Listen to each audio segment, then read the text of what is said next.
Bismillahirrahmanirrahim. Assalamualaikum warahmatullahi wabarakatuh. Kita masuk ke chapter PPh pasal 23. Definisi dari PPh pasal 23 yaitu pajak yang dikenakan terhadap WP dalam negeri dan BUT atas penghasilan terdiri dari pertama, penanaman modal, kedua, penyewaan aset fisik dan finansial, ketiga, keterlibatan dalam pekerjaan atau kegiatan, dan yang keempat adalah atas pemberian jasa tertentu. Siapa pemotong, penyetor, dan pelapor PPh pasal 23? Yaitu pertama, badan pemerintah. Kedua, subjek pajak badan dalam negeri. Ketiga, penyelenggara kegiatan. Keempat, BUT. Kelima, perwakilan perusahaan luar negeri lainnya. Dan yang keenam adalah orang pribadi yang ditunjuk oleh Kepala KPP. Tarif pajak PPh pasal 23 yaitu terdiri dari pertama, tarifnya 15% dari jumlah bruto atas pendapatan berupa dividen, bunga, royalti, hadiah, penghargaan, bonus, dan sejenis lainnya yang dipotong PPh pasal 21 huruf E. Dan tarif pajak 2% dari jumlah bruto sebelum PPN atas penghasilan dari sewa dan penghasilan lain sehubungan dengan penggunaan harta kecuali yang dikenai PPh pasal 4 ayat 2. Dan yang kedua yaitu atas penghasilan atas imbalan jasa, teknik, manajemen, konstruksi, konsultan, catering, dan jasa lain selain yang dipotong PPh pasal 21. Bagi yang tidak memiliki NPWP, maka dikenai tarif 100% lebih tinggi, artinya 2 kali lipat tarifnya ya. Jika memiliki penghasilan dividen namun tidak memiliki NPWP, maka tarifnya 2 kali lipat dari 15% yaitu 30% gitu ya. Nah, sama ini juga misalnya memperoleh penghasilan sewa namun WP tidak memiliki NPWP, maka tarif yang dikenakan yaitu 4% karena 2 kali lipat. Lingkup jasa yang dikenai PPh 23 yaitu pertama, jasa penilai, yaitu jasa penilai itu seperti penilai aset tetap untuk revaluasi aset tetap suatu perusahaan.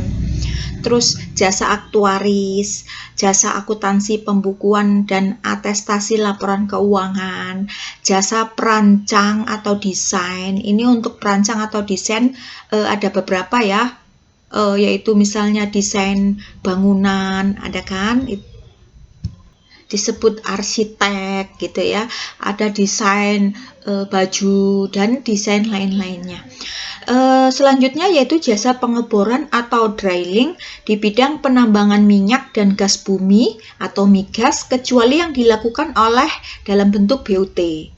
Dan selanjutnya yaitu jasa penunjang di bidang penambangan migas, jasa penambangan dan jasa penunjang di bidang penambangan selain migas, jasa penunjang di bidang penerbangan dan bandar udara, jasa penebangan hutan, jasa pengelolaan limbah, jasa penyedia tenaga kerja atau outsourcing service, jasa perantara dan atau keagenan. Selanjutnya, jasa di bidang perdagangan surat-surat berharga kecuali yang dilakukan oleh Bursa Efek, oleh Kustodian Sentral Efek Indonesia, dan oleh Clearing Penjaminan Efek Indonesia.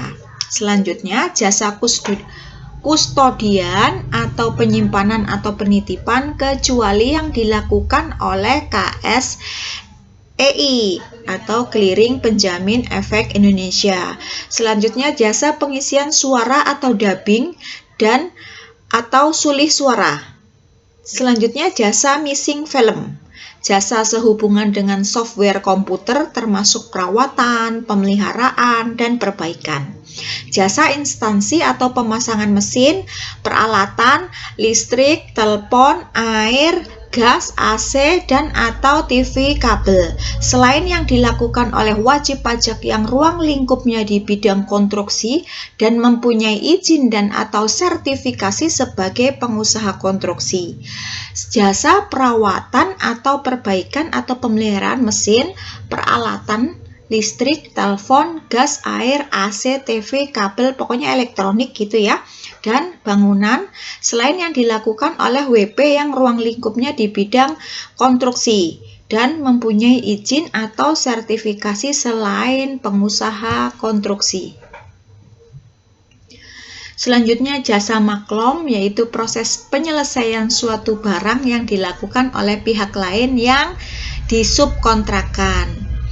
Jasa penyelidikan dan jasa keamanan, jasa penyelenggaraan kegiatan dan event organizer, jasa pengepakan, jasa penyediaan tempat dan atau waktu dalam penyediaan massa, luar ruang atau media lain untuk penyampaian informasi, jasa penyampaian hama, jasa kebersihan atau cleaning service, dan jasa catering atau tata boga.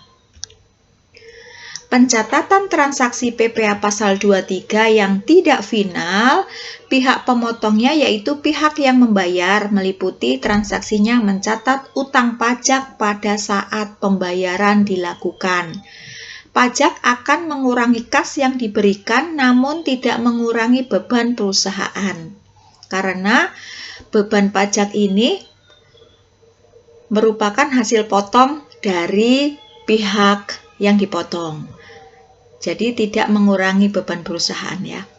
Pajak yang dipotong akan disetorkan pada bulan berikutnya. Saldo utang pajak di neraca yaitu jumlah yang belum disetorkan ke kas negara. Jika beban tidak dipungut pajak, maka beban tidak boleh menjadi pengurang.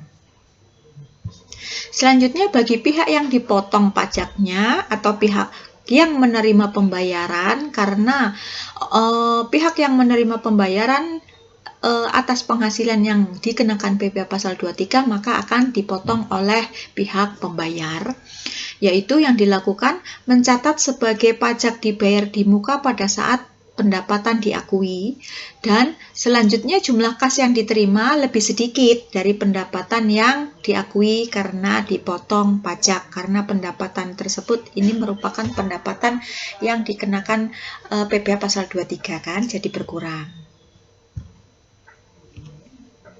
Contoh ya, PT Kanjuruhan menandatangani sebuah kontrak untuk melaksanakan pengolahan limbah dengan teknik sanitari landfill di 10 lokasi dengan imbalan jasa sebesar 35 juta rupiah.